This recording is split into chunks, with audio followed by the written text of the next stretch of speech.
पूरे सैन्य सम्मान के साथ एक पूर्व प्रधानमंत्री को अंतिम विदाई दी जाएगी। संजय शर्मा हमारे साथ हैं। संजय, इस समय क्या वहां पर क्या सुगबुगाहट है, क्या चल रहा है?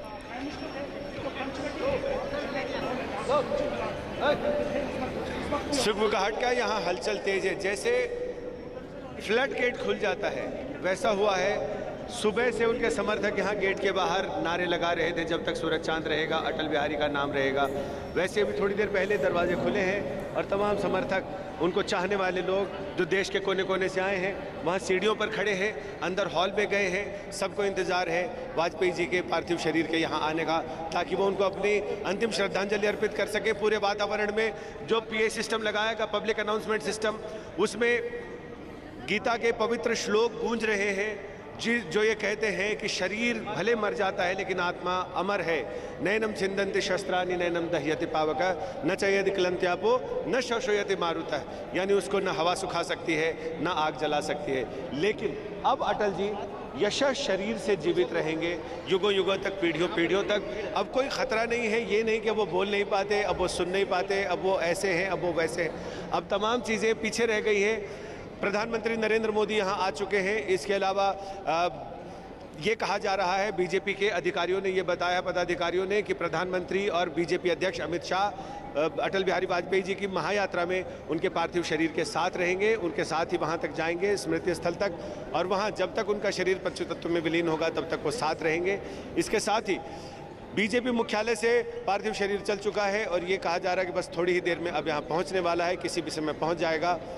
इनके जो भावनाओं का ज्वार है वो बिल्कुल उठ रहा है। और मैं भी ये कहना चाहूँगा कि जिस तरह से वाजपेयी जी ने अपनी कविता में लिखा, ये मैं स्क्रीन बताना चाहूँगा यहाँ अपने कैमरामैन शकील खान से, ऐसे कई स्क्रीन जगह जगह लगाए गए हैं ताकि जो लोग अंदर नहीं जा पाएंगे, चूँकि समय कम रहेगा, समय 3 घंटे का रहेगा यहाँ, और उसके बाद 3 घंटे अंतिम यात्रा को, यहाँ से 3 किलोमीटर का सफ़र है, उसे तय करने में 3 घंटे से ज़्यादा का समय लगेगा। लिहाजा बहुत सारे लोग यहाँ भी अटल जी के अंतिम दर्शन कर सकते हैं। जब तक पार्थिव शरीर नहीं आता है तब तक अटल जी की कविताएं, अटल जी के भाषणों की रिकॉर्डिंग यहाँ चलाई जा रही है। आज भी जो नेता, जो पूर्व प्रधानमंत्री 7 साल तक मौन रहा, 11 साल तक उस जनता से मिला नहीं, आज भी जनता ने उनको भुलाया नहीं, जनता उनके साथ है। वो प्यार जो तब से अब तक चला आ रहा है। लोग कहते हैं कि आप टीवी में 2 दिन ना दिखो, जनता आपको भूल जाती है, लेकिन अटल बिहारी वाजपेयी, हर जन्मदिन पर उनके घर के आगे कतार लगती है, लोग आते हैं, अपने गुलदस्ता लेकर आते हैं। 2-3 साल से ऐसा हो रहा है कि अटल बिहारी वाजपेयी जी के लोग दर्शन कर पाते, उनसे मिल पाते, भले मुलाकात एक तरफा ही होती है लेकिन होती है। लोग उनको देख पाते थे, उनको अपने गुलदस्ते, मिठाइयाँ जो भी लेकर आते हैं वो रख के जाते थे। लेकिन अब यहाँ उनके अंतिम दर्शनों के लिए, अंतिम प्रणाम करने के लिए, अंतिम श्रद्धांजलि अर्पित करने के लिए लोग यहाँ पहुँचे हैं जी। अंदर मल्टीपर्पस हॉल है जिसे मोगरा, मोतिया और संजय हम लौटते हैं आपके पास। के फूलों अभी से सजाया गया है।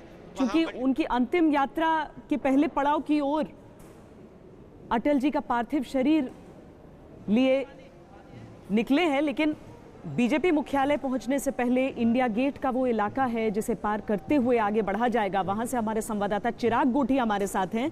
चिराग,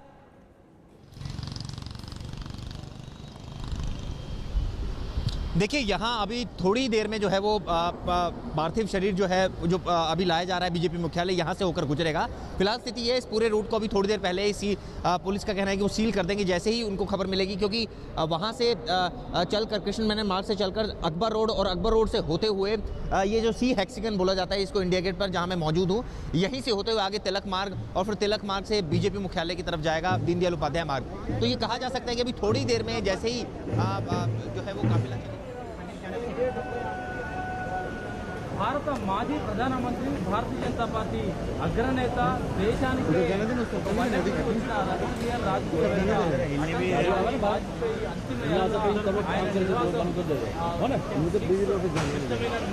అంతిమ ఇప్పుడే ప్రారంభమైంది. మనం గమనించవచ్చు ప్రభుత్వ అధికారిక లాంఛనాలతో అటల్ బిహారీ వాజ్పేయి అంతిమయాత్ర ప్రారంభమైంది. త్రివిధ దళాల సైనికులతో ఆర్మీ, అలాగే ఎయిర్ ఫోర్స్, నేవీ जाएगा, ऐसा ट्रैफिक पुलिस का भी कहना है। बाकी जो रोड्स हैं उनको आवश्यकता अनुसार जो है अगर यहाँ से काफिला निकलेगा तो इसको खोल दिया जाएगा, लेकिन जब तक काफिला यहाँ पहुँचेगा तब इसको ब्लॉक कर दिया जाएगा। तो ये कहा जा सकता है कि अभी कुछ ही मिनटों में यहाँ पहुँचने वाला है जो पार्थिव शरीर है पूर्व प्रधानमंत्री अटल बिहारी वाजपेयी का।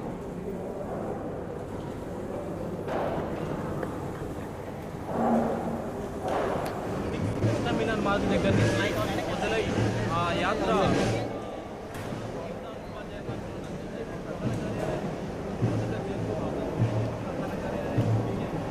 అక్కడ ఉదయం 11 గంటల నుంచి దాదాపుగా 1 గంట 2 గంటల వరకు కూడా ఈ యాత్ర అక్కడ ఆయన కార్యకర్తలు అలాగే భారతీయ జనతా పార్టీ నేతలు సామాన్య ప్రజానికం దర్శనార్థం కూర్చోబోతున్న గమనిస్తున్నాము. ముందు ఒకసారి ఏర్పాటు దళాలకు సంబంధించిన బ్యాండ్స్ ప్రథమంగా ప్రారంభమవుతాయి. ప్రారంభమైన తర్వాత ఉంటాయి.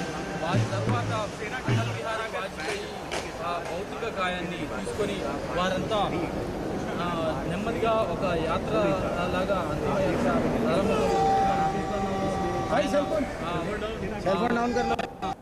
యాత్ర చేయబోతున్న రథం బయలుదేరింది. మిలిటరీ ప్రభుత్వ అధికారిక లాంఛనాలతో జరుగుతున్న ఈ కార్యక్రమానికి చాలామంది బీజేపీ సీనియర్ నేతలంతా కూడా ఉన్నారు. ప్రముఖులంతా వచ్చిపోయారు. అన్ని రాష్ట్రాల ముఖ్యమంత్రులు, మాజీ ముఖ్యమంత్రులు, సీనియర్ నేతలు, అలాగే చాలామంది దాదాపుగా ఇక్కడున్న పార్లమెంటు సభ్యులందరితో పాటుగా కేంద్ర మంత్రులైతే నిన్న पूर्व प्रधानमंत्री अटल बिहारी वाजपेयी के घर के बाहर की ये तस्वीरें जहां से उनके पार्थिव शरीर को लेकर देखिए किस तरीके से सबसे आगे जल थल वायु सेना की एक संयुक्त सम्मिलित टुकड़ी निकलती है। बहुत धीमे कदमों से आगे बढ़ते हुए शोक में अपने पूर्व प्रधानमंत्री के लिए। सबसे आगे सेना के जवान,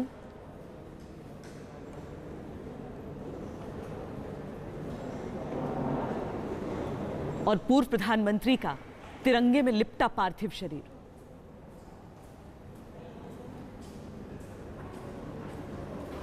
नौ बजे का समय तय था जब अंतिम दर्शन कर पाएंगे आम लोग, लेकिन कुछ देरी से रवानगी हुई है। लोग बहुत बेचैनी से व्याकुल होकर इंतजार कर रहे हैं। पूर्व प्रधानमंत्री अटल बिहारी वाजपेयी के अंतिम दर्शन के लिए लोग तो जाएंगे, लेकिन प्रधानमंत्री मोदी भी वहां पर पहुंच गए हैं। उन्होंने इसे अपनी निजी क्षति कहा जैसे सर पर से किसी बड़े का साया उठ गया हो।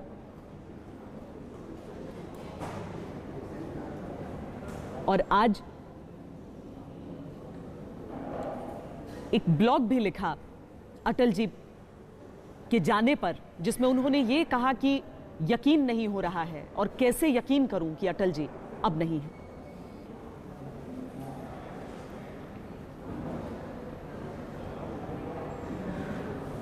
आज के दौर में अंशुमन जी, जब किसी भी नेता के पक्ष में या विरोध में बोलें तो आपको एक ब्रांड कर दिया जाता है, लेकिन अटल जी एक ऐसे व्यक्ति हैं, एक ऐसी व्यक्तित्व थे, उनके साथ असल में थे का इस्तेमाल नहीं हो पाता है, इसीलिए बार बार ये गलतियां होती हैं, लेकिन एक ऐसे व्यक्तित्व थे जिनको लेकर आपको कभी भी ये डर नहीं होता है कि आप कहेंगे, लोग कहते थे ना कि मैं भाजपाई नहीं हूं, मैं वाजपेयी हूं, वो अपने आप में एक पार्टी, अपने आप में एक पंथ थे। ये और इसका सबसे अच्छा अनुभव हमको उस समय हुआ जब अटल जी ने सरकार बनाई और उनके तरफ एक तरफ उनके वामपंथ था, दूसरी तरफ दक्षिणपंथ था और दोनों एक साथ थे। एक तरफ वामपंथ के लोग प्राइवेटाइजेशन का विरोध कर रहे थे, दूसरी तरफ स्वदेशी जागरण मंच भी उन्हीं मुद्दों का विरोध कर रहा था। उन दो ध्रुवों के बीच में खड़े होकर वाजपेयी ने 22 दलों के साथ मिलकर सरकार चलाई। ये जो उनकी सर्वस्वीकार्यता थी, सारी जगहों पर जो स्वीकार्यता थी, उसने उनको इतना बड़ा नेता बनाया। और जो आप कह रहे हैं कि एक समय था जब भारत में लोग वाजपेयी के नाम से केवल वाजपेयी को सुनने जाते थे, वोट ना भी दें, उनको लगता था कि एक ऐसा नेता है जिसको सुनना चाहिए। और उस समय जब नारे लगते थे 90, 91, 92 के दशक में जब भारतीय जनता पार्टी के पास सीटें नहीं होती थी और एक नारा लगता था, अंधकार में एक चिंगारी, अटल बिहारी अटल बिहारी। और वो नारे लगाते हुए लोगों की भीड़ सड़क पर निकलती थी और लोग वाजपेयी के नाम पर भारतीय जनता पार्टी को पहचानते थे। वो भारतीय जनता पार्टी की पहली पहचान थे और जब तक वो रहे तब तक भारतीय जनता पार्टी अटल बिहारी वाजपेयी की पार्टी थी। और बहुत कम होता है कि दक्षिण भारत में बहुत देखते हैं ऐसे राजनेताओं जिनके लिए मंदिर तक बन गए, वहाँ पर लोग फूट फूट कर रोते हैं, लेकिन बहुत कम ऐसे नेता होते हैं जिनके लिए इस तरह की भीड़, इस तरह की कतारें लगती हैं। इनमें से किसी का लेना देना नहीं होगा भारतीय जनता पार्टी से, लेकिन अंतिम दर्शन करने। ये आपने बिल्कुल ठीक कहा श्वेता जी, जिस तरह से इनकी लोकप्रियता है, ये ठीक है कि मंदिर न बने, लेकिन इससे ज़्यादा दिल में जगह बनाना। सबसे बड़ी बात अटल जी की यही थी कि वो दिल में जगह बना लेते थे और इसलिए, और दक्षिण भारत में भी, अच्छा आपने जिक्र किया दक्षिण भारत का, जयललिता जी हो या करुणानिधि हो, दोनों के साथ उनका इतना अच्छा संवाद होता था। और जो उनकी लोकप्रियता जयललिता की यदि तमिलनाडु में थी, तो अटल जी यदि चेन्नई जाएं तो उस समय भी उनके लिए भी वैसे ही वहाँ पर लोगों में उत्साह दिखता था भाषा का। बल्कि अभी मैं एक जिक्र करना चाहूँगा, वेंकैया नायडू जी ने अपने, जिसे कहते हैं छात्र काल से, जो उन्होंने बताया कि वो हिंदी विरोधी आंदोलन से एक तरह से राजनीति में आए रहे थे, मतलब छात्र जीवन में, लेकिन उसके बाद में वो अटल जी जैसे नेता के प्रभाव में आकर के आज भी हिंदी भाषा में वो खुद भी अच्छा बोलते हैं और अब उन्हें समझ में आया कि भारतीय भाषा एक साथ संपन्न हो सकती है, चाहे वो तेलुगु हो, तमिल हो या हिंदी हो। तो इस दृष्टि से जो आपने बिल्कुल ठीक कहा कि दक्षिण भारत में लोग, उनके लिए लोगों का आकर्षण होता है उन नेताओं का। और अटल जी ने जब जगह बनाई लोगों के लिए, छोटे छोटे काम, जैसे कहते हैं ना आप, जिसका जिक्र अंशुमान जी कर रहे थे, यदि सड़क बन रही तो ऐसा नहीं है कि खाली वो मध्य प्रदेश में या उत्तर प्रदेश में सड़क बनेगी, वो पूरी योजना देश भर को जोड़ने वाली जो सड़क है, जिसका गडकरी जी भी कल जिक्र कर रहे थे, चाहे वो महाराष्ट्र को जोड़ रहा हो, चाहे वो पूर्वोत्तर को जोड़ रहा हो, उन सड़कों से उन्होंने दिल को जोड़ा। जो पुल जैसे बांधते हैं समाज में, अटल जी ने उस तरह के पुल बनाए सबके लिए, समाज के लिए, लोगों के हितों के लिए। और इसलिए आज जब देखें कि जो भीड़ आ रही है, जो लोगों का एक प्यार आ रहा है, या जो नहीं भी आ रहा है, जो आपके चैनल के जरिए देख रहा है अपने घर में, शहर में, दुकान में, दुकानदार हैं, आप देखिए कि उनके लिए जो व्यापार करते थे वो लोगों के लिए भी वही था, किसानों के लिए भी वही प्यार था, और जवानों के बीच भी। आप तो श्वेता जी अभी जवानों के बीच में 15 अगस्त को भी हर बार जाती रही, इस बार भी गई। आपने देखा होगा अटल जी के लिए, ऐसे नेताओं के लिए लोगों के, जवानों के मन में भी एक बड़ा अपार सम्मान एक लगता था कि नहीं, ये हमारे रक्षक हैं। चाहे हो सकता है नरेंद्र मोदी जी ने अब 1 रैंक 1 पेंशन वाला लागू किया, लेकिन वो अटल जी के समय से जो प्रक्रिया चल रही थी, जवानों को क्या सुविधा दी जाए, उनकी कविताएं सुनने के लिए, उनके गीत सुनने के लिए जवानों में भी वही था ललक, बुजुर्गों में भी था और छात्रों में भी था।